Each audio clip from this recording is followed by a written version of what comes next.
love drawing and I love copying things, but seriously, that's the worst face I've ever seen. I think it's shocking, but it's not going to get much better than that.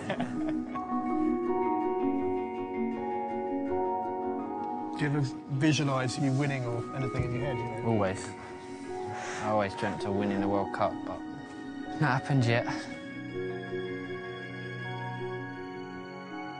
Still look back to '98. After the red card that I got against Argentina, what went on in my life and in my family's life after that, I think was very tough. It was probably the toughest moment in my career. I was having death threats. I never felt safe for 3.5 years. People used to turn around and they're saying that you've let your country down and you've let your family down, so how does that feel? I don't think I'd ever felt as alone as that as a person, as a footballer. It can knock a person down so much that they just go under. Outside pubs in London there was effigies hung of me, and this was on the front of the newspaper. It's just something that sticks in my mind from that time. I'm trying to think what was said about me at the time. And there was a headline of 10 lions, 1 stupid little boy. It's still emotional, isn't it? Still raw. Yeah.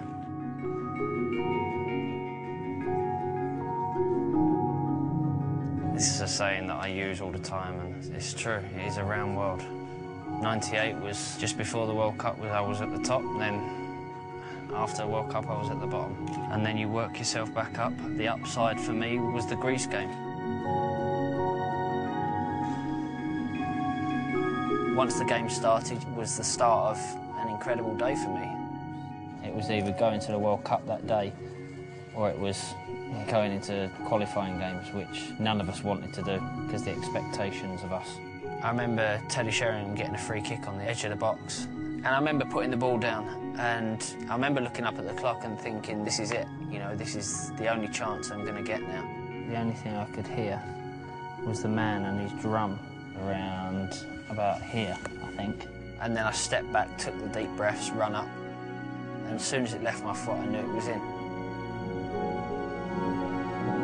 It was the loudest I think I've ever heard the fans. It was such a huge moment for everyone.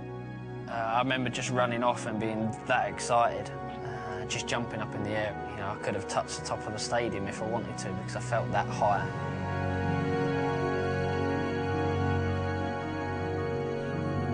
Right, the whole canvas is the idea of the goal. There's the ball in the corner.